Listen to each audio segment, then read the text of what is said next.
Versailles Palace, home to the Fête Galantes event. I've been so fortunate to have attended twice before, and as a big Outlander fan, I recreated both the red dress and the wedding dress, which I wore to the previous events. So join me in this video as I share with you the creation of my first Robe à la Française gown. We'll go through each part together.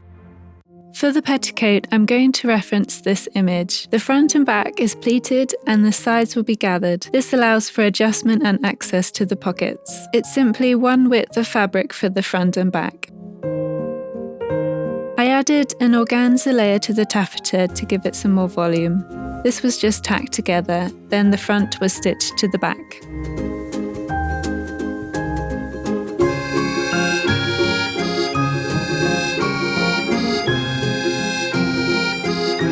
I added some knife pleats in the front, and then I was able to adjust this on the stand to sit nicely across the hips.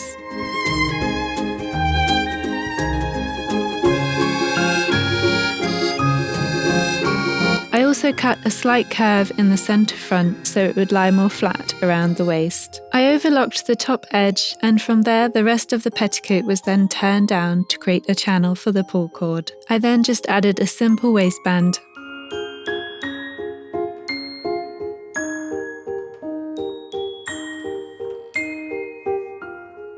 For the gown, I started by making the lace-up panel, which I drafted from this pattern. Of course, I had to use the Marie Antoinette wallpaper fabric. This is what the pleats will be sewn onto as a base. A single layer of fabric works perfectly well, but I decided to bag this out with the pink canvas fabric for extra stability. At this point, don't forget to add the ribbons so it can be adjusted later on. I then machine stitched around the edges to secure the layers together. I also added narrow bones to the laced up edge for a better structure, and then this was secured in place with a machine stitch. I have a few different costume books with the sack back pattern, and they were all relatively the same, so I averaged out the measurements and attempted a pattern. I knew I wanted the back to have lots of volume, so I angled some of the pleats in this way and added a hidden pleat underneath, which you can see in some of the references. Once I was happy with the way it sat on the stand, I extended the calico piece to cover the back lace-up panel, and then this was trimmed down.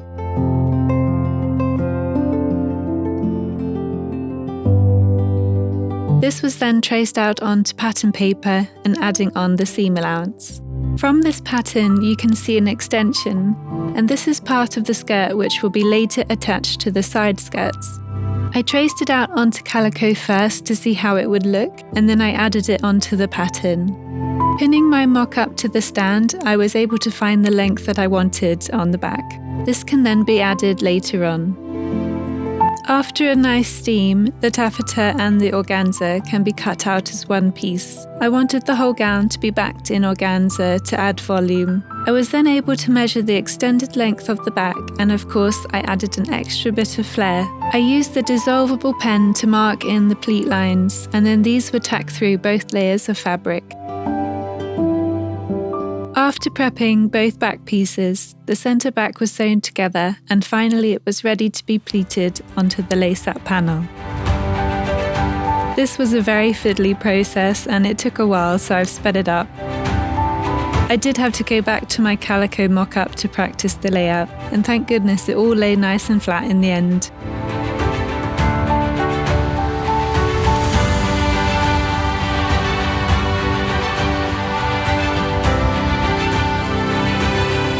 Next was the stab stitching, and these decorative stitches go all the way through to the lace-up panel, holding the layers of fabric in together.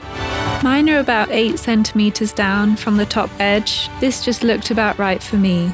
I also tacked the 2 layers together around the edges.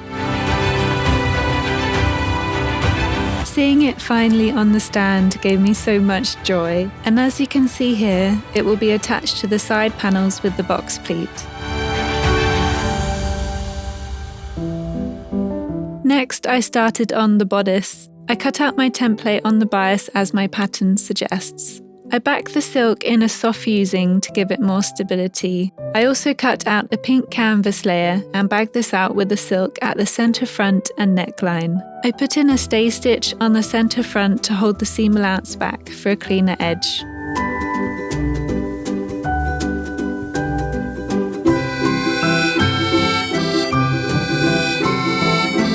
was able to add the bone in after. This will keep the front from collapsing and wrinkling.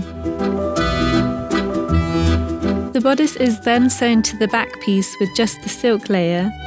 I'll also do the shoulder seams like this, but for a fitting I would just tack them together. And then the canvas can then be hand stitched to encase all the seam allowance inside.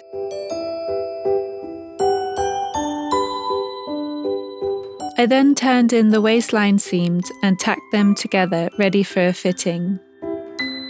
We can also smooth down and neatly hand stitch the back piece through to the lace-up panel. This will help hold the pleats in place. Using the same book, I decided to do a little mock-up to see how the skirt panel would turn out. However, my favourite way of pattern drafting is to drape on the stand. I started by adding a pleat here to hide the seam. I did a knife pleat mock-up on one side just to compare ideas.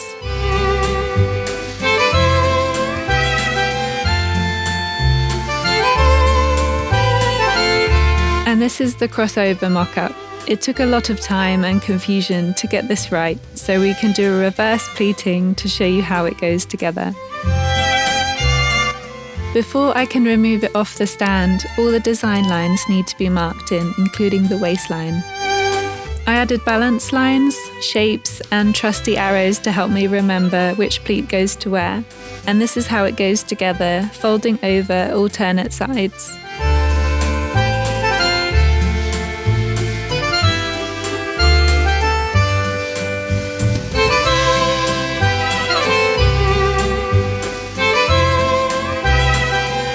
The waistline is cut down and then everything can be transferred onto pattern paper.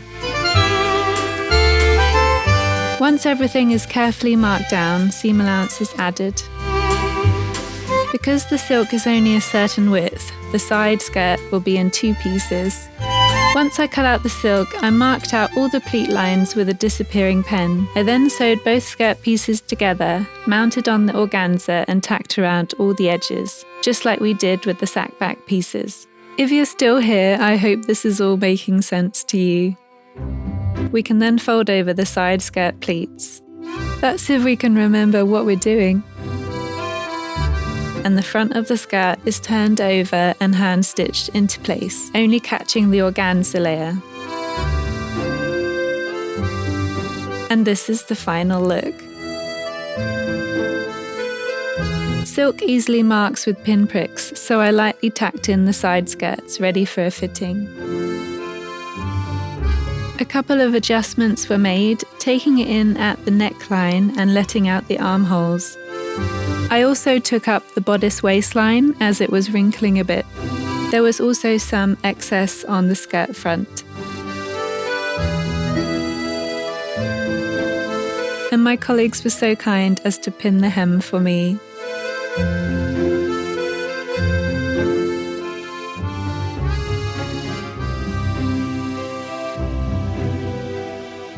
After making all the adjustments, I added some decorative stitches to this bodice seam.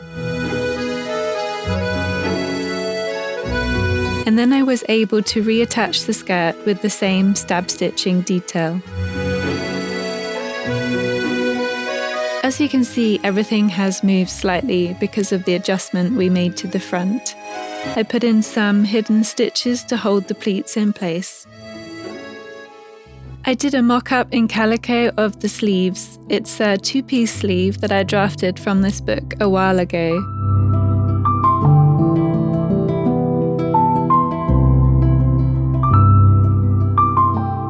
I cut out a pair in silk and again in organza.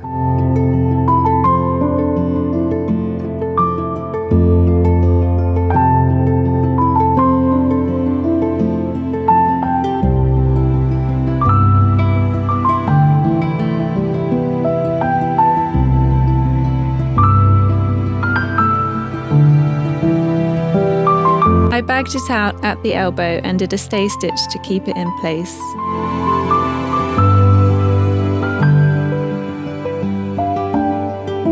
The armhole was tacked together before sewing it into the dress. I can later bind this in a bias tape. One always needs ruffles, so let's make the cuffs. Mine are drafted from a pattern in American Duchess. I cut the cuffs out with scalloped pinking shears, one pair on the warp and one on the weft direction of the fabric, creating a different shade of pink. They were then gathered as one piece to create the ruffled edge, with a sparkly trim added to cover the stitch line. My stomacher is made from a type of buckram which can later be moulded to my body shape. The silk is layered with the same fusing as the bodice for a smoother surface. I added rows of rigoline boning to keep the shape. This is just my preference, but it's not necessary. Before adding the silk, I moulded my stomacher by heating up the buckram to lay on my front while wearing my stays until it cooled. I then stitched the silk down with a herringbone stitch, making sure it followed the curve of the buckram.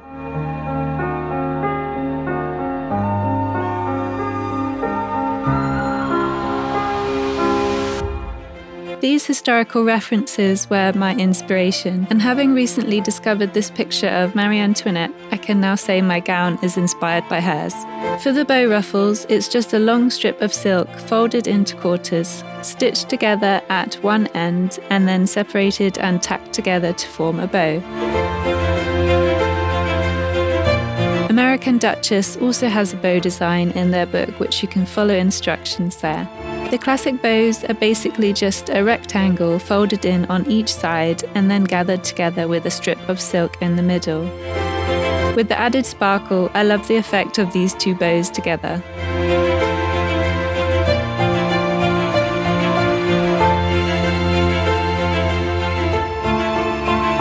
I added a ruffle onto the bottom of the petticoat and machine stitched this down.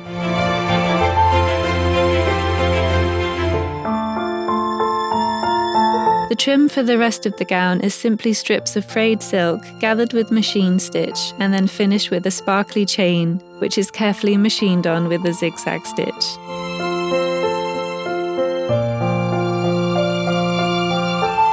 I rounded off the skirt trim with a little swirl at the bottom, and a narrower trim was added to the front and the neckline.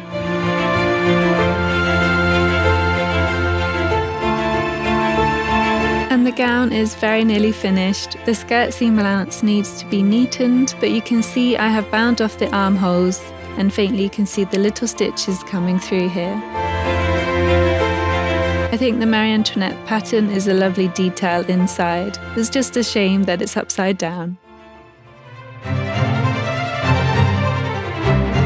And here we are finally at Versailles, and you can see I added a little bow at the back.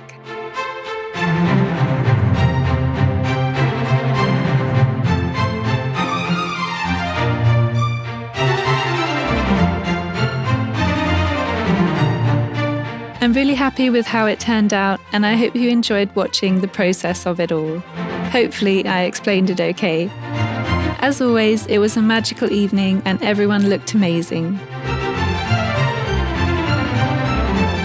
If you have any questions of the making process, I would love to hear from you. But until then, au revoir!